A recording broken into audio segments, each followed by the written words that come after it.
বেলাবো উপজেলার সেরা গরুর বাজার পোরাদিয়া গরুর বাজার। এটি বেলাবো উপজেলার অনেক পুরাতন ও পরিচিত বাজার। বেলাবো, মনোহরদী, বাজিতপুর ও কটিয়াদী উপজেলার মানুষের নির্ভরযোগ্য কেন্দ্র এই পোরাদিয়া গরু বাজার। সপ্তাহে দুদিন বাজার বসলেও সাধারণত বৃহস্পতিবার সবচেয়ে জমজমাট হয়। প্রধান সড়ক সংলগ্ন পশ্চিম পাশের খোলা জায়গায় বাজারটির অবস্থান। প্রতি বৃহস্পতিবার গরুর বাজার থাকায় আবার অনেক ব্যবসা প্রতিষ্ঠানে নারী ক্রেতা সহ সকল শ্রেণীর ক্রেতার সংকটে কেনাবেচা কার্যত বন্ধ থাকে।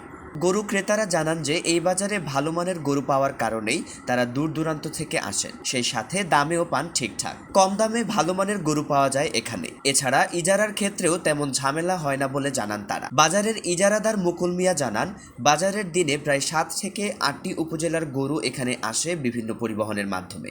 বাজারের জায়গা খুব ছোট হওয়ায় গরু নিয়ে ব্যবসায়ীদের রাস্তায় অলিগলির মধ্যেও দাঁড়াতে হয়। আমরা কর্তৃপক্ষের কাছে দাবি জানাচ্ছি গরু বাজারের পরিধি বাড়িয়ে দেওয়ার জন্য।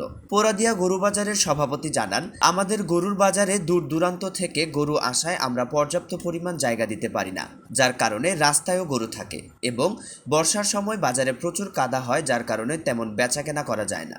সেই বাজারে জায়গা খুবই স্বল্পতা, জায়গার জন্য আমরা গরু জায়গা দিতে পারি না। আর বর্ষাকালে বৃষ্টির জন্য পানি থাকে সবসময়। জেলা প্রশাসকের কাছে দৃষ্টি আকর্ষণ করছে, আল্লাহর হস্তে যেন আমাদের এই যদি একটু মাটি ভরাট করে দেওয়া হয়, তাইলে আমরা ভালোভাবে আমরা বাজারটা করতে পারি।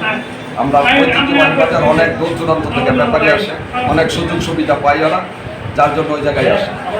আল্লাহর হস্তে যদি আমরা কিছু মাটি ভরাট করে দেওয়া হয় বাজারে, তাহলে আমরা সুন্দরভাবে বাজারটা চালাইতে পারি। বাজারে একটু জায়গাটা কম, মানুষের জায়গাটা থাকি না, বাজারের জায়গাটা কম। বাজারটিতে পর্যাপ্ত জায়গা এবং পাকা ব্যবস্থা করে দেওয়ার জন্য প্রশাসনের কাছে অনুরোধ জানান তিনি। রিপোর্ট শাহিনুর আক্তার, বেলাবো প্রতিনিধি, নরসিংদী টিভি।